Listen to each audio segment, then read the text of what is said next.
યોગ્ય ભાવ વધારાની માંગ સાથે મહુવા શહેરમાં રત્ન કલાકારોની હડતાલ બીજા દિવસે પણ યથાવત અને તેજ બની છે અને ત્યાંના રત્ન કલાકારોના આગેવાનો પાસેથી એવી જાણકારી મળી છે કે જ્યાં સુધી યોગ્ય ભાવ વધારો નહીં થાય ત્યાં સુધી હડતાલ યથાવત રહેશે।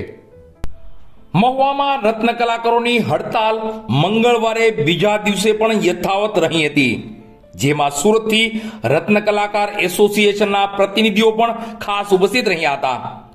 પેવિલિયન ગ્રાઉન્ડ ખાતે ચુસ્ત પોલીસ બંદોબસ્ત વચ્ચે યોજાયેલ સભામાં મોટી સંખ્યામાં રત્ન કલાકારો એકઠા થયા હતા। સુરતથી આવેલા હોદ્દેદારોએ કારીગરો સાથે થઈ રહેલા અન્યાય અને તેમના હકો અંગે વિગતવાર માર્ગદર્શન પૂરું પાડ્યું હતું। હાલની વધતી જતી મોંઘવારીના સમયમાં રત્ન કલાકારોએ આર્થિક રીતે ટકી રહેવા માટે પોતે જે કામ કરી રહ્યા છે તેની મજૂરીમાં વધારાની પ્રબળ માંગ કરી હતી। આ ઉપરાંત કારખાનેદારો દ્વારા દર મહિને સમયસર પગાર ચૂકવવામાં આવે તેવી સ્પષ્ટ રજૂઆત કરવામાં આવી હતી। બપોર પછી રત્ન કલાકારોના 5 આગેવાનો કારખાનેદારો સાથે લેબર કમિશનરને મળવા પહોંચશે। આ બેઠકમાં આગેવાનો પોતાની વિવિધ માંગણીઓ અને પ્રશ્નો ટેબલ પર મૂકશે। આ મહત્વપૂર્ણ બેઠકમાં જે નિર્ણય આવશે તેના આધારે આગામી દિવસોમાં આંદોલનની આગળની રણનીતિ નક્કી કરવામાં આવશે। યુનિયનના હોદ્દેદારોએ જણાવ્યું હતું કે ગત 19મી તારીખે મહુવા મામલતદાર અને પ્રાંત અધિકારી શ્રીને આવેદનપત્ર આપવામાં આવ્યું હતું, છતાં તંત્ર દ્વારા કારખાનાના માલિકો સાથે વાટાઘાટો કરાવીને હકારાત્મક નિર્ણય ન લેવામાં આવતા રત્ન કલાકારો કાયદેસર રીતે આંદોલન કરવા મજબૂર બન્યા છે। રત્ન કલાકારોની મુખ્ય માંગણીઓમાં મોંઘવારી મુજબ વેતનમાં યોગ્ય ભાવ વધારો અને દર મહિનાની 7 તારીખ સુધીમાં નિયમિત પગાર કરવો અને તે પણ સીધો બેંક ખાતામાં પગાર જમા કરાવવો। પ્રાણીઓ ભાગતા હતા, ક્યાં હતા?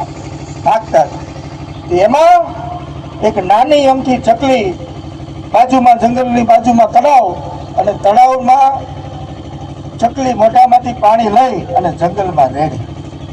એક ટીપું પાણી લઈને જંગલમાં રેડે, એક ટીપું પાણી લઈને જંગલમાં રેડે।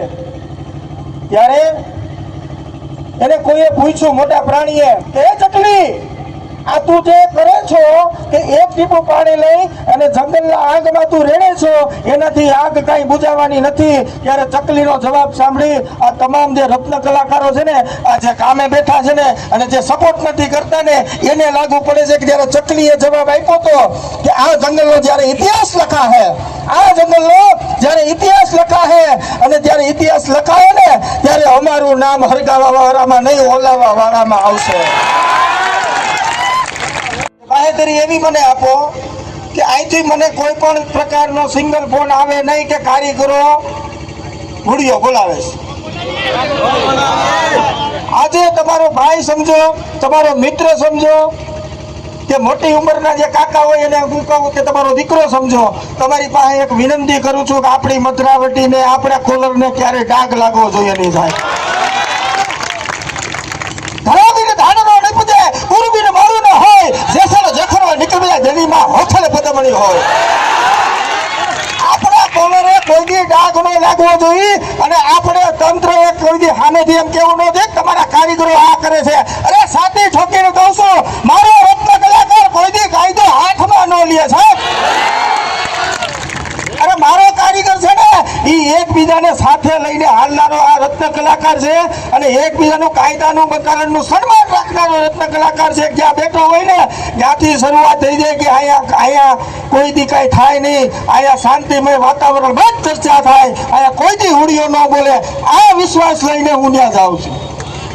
કારીગરની સાથે હોય અને કારીગરોની માંગણીઓની સાથે હોય, એની વેદનાઓની સાથે હોય, એના પરિવારોની સાથે હોય, અને જે હકીકત કારીગરોના ભાવ બાબતે, એના અધિકારો બાબતે, એને જે સમયસર પગાર મળવો જોઈએ એના માટે, એને જે આ શોષણ બંધ થવું જોઈએ એના માટે જો એને સપોર્ટ કરવા આવ્યા હોય ને, તો આ ગ્રાઉન્ડની અંદર જે લોકો સપોર્ટ કરવા આવ્યા હોય ને એ જ બેસી જાજો।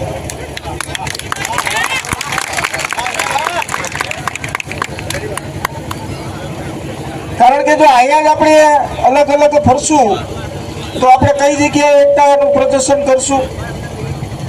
ડાયમંડ વર્કર યુનિયન પૂરા ગુજરાતની અંદર સૌથી મોટું રત્ન કલાકારો માટે કામ કરતું સંગઠન છે. એના પ્રેસિડેન્ટ ઓલ ગુજરાતના રમેશભાઈ ઝીલરિયા, હું વાઇસ પ્રેસિડેન્ટ ભાવેશભાઈ ટાંક, મહુવાના પ્રેસિડેન્ટ અહીંયા તમારી વચ્ચે ઉપસ્થિત એવા ભગવાનજીભાઈ, અમારા મંત્રી સાહેબ હરેશભાઈ કુબાવત, પરેશભાઈ, આ તમામ ટીમ આજે રત્ન કલાકારો માટે 3 દિવસ રાત મહેનત કરે છે. શું કામ મહેનત કરે છે? કે જે દુનિયાને ડાયમંડ પહેરતા શીખવાડ્યું અને ડાયમંડની અંદર કારીગરી કરી અને વિશ્વની અંદર આપણા ભારત દેશ અને ગુજરાતનું નામ રોશન કર્યું ને આજે હાથ ઘસાય છે અને હાથ ઘસતા ઘસતા પોતાની જાત ઘસી રાખી પણ એ 2 પાંદડે નથી થયો. આજે એ 2 પાંદડે નથી થયો એટલા માટે આજે ઉકળાટ છે, આજે વેદના છે. આજે વેદના છે એ મહુવાની બજારમાં આજે સંગઠનના રૂપમાં રત્ન કલાકારોના અધિકારોની વાત લઈ અને નીકળી છે અને આ વાતને આ લોકોને માનવી પડશે, કારણ કે તમારું સંગઠન જ તમારી તાકાત છે. કલાકારોને કહેવા માંગુ છું કે વર્ષોથી આપણે શોષણનો ભોગ બનતા આવ્યા છીએ. 40 વર્ષથી આ ઇન્ડસ્ટ્રીને તમે તમારી જાત ઘસી નાખી છે. તમે તમારા બાળકોના શિક્ષણ માટે ઉછીના પૈસા, વ્યાજે લોન, તમે તમારા અધિકારો માટે લડતા શીખો. જો આજે લડતા શીખશો તો આવનારી પેઢીને હીરા ઉદ્યોગમાં જો કામ કરવું હોય છે ને તો એ અધિકારો કાલ સવારે એમ નહીં કે તમે અમારા માટે શું કર્યું. જે લોકો સપોર્ટ કરે છે અને અહીંથી હું મહુવાની ધરતી ઉપરથી તમામ ગુજરાતના રત્ન કલાકારોને હાકલ કરવા માંગુ છું કે જે તમે તમારો અધિકારનો અવાજ બંધારણીય રીતે શાંતિપૂર્ણ રીતે ઉતારશો કે ડાયમંડ વર્કર યુનિયન તમારી હારે હંમેશા રહે. હું એ કોઈને ભડકાવવા નથી આવ્યો. હું અહીંયા રત્ન કલાકારોની વાત અને અધિકારોની વાત લઈને આવ્યો છું કે 5 વર્ષથી પોતે એક કંપનીમાં પોતાની જાત ઘસી નાખે પરંતુ એને ગ્રેચ્યુટીનો અધિકાર આપવામાં આવતો નથી. આજે 10 વર્ષે એક કંપનીમાં પોતાની જાત ઘસી નાખે, પોતાની જિંદગીના 10 વર્ષ એને એ કંપનીને આપ્યા હોય અને જ્યારે મંદીનો ભોગ બને અને જ્યારે મંદીનું વાતાવરણ સર્જાય ત્યારે 1 સેકન્ડની અંદર એ 10 વર્ષનો સંબંધ જેને ભૂલી જાય એ માલિકોને સમજાવવા આવ્યો છું કે આ તમારો પરિવાર છે. આ ઈ રત્ન કલાકાર છે કે જ્યારે વરાછા, કતારગામ કે ગુજરાતના કોઈ પણ ખૂણે જ્યારે કોઈ પણ માનવી મુસીબતમાં હોય અને પોતાને 1 દિવસનું કામ આપવાનું થયું હોય ને તો આ રત્ન કલાકારોએ ધર્માદા રૂપે આપેલું છે આ ગુજરાતને. હું ઈ રત્ન કલાકારોની વાત લઈને અહીંયા આવ્યો છું કે દુનિયાના દેશોની અંદર જે ડાયમંડ જ્વેલરી બને છે એ ડાયમંડ જ્વેલરીની અંદર જે તમે કારીગરી જોવો છો ને એ હાથ આજે માંગવા માટે મજબૂર બન્યા છે એટલે અહીંયા આવ્યો છું.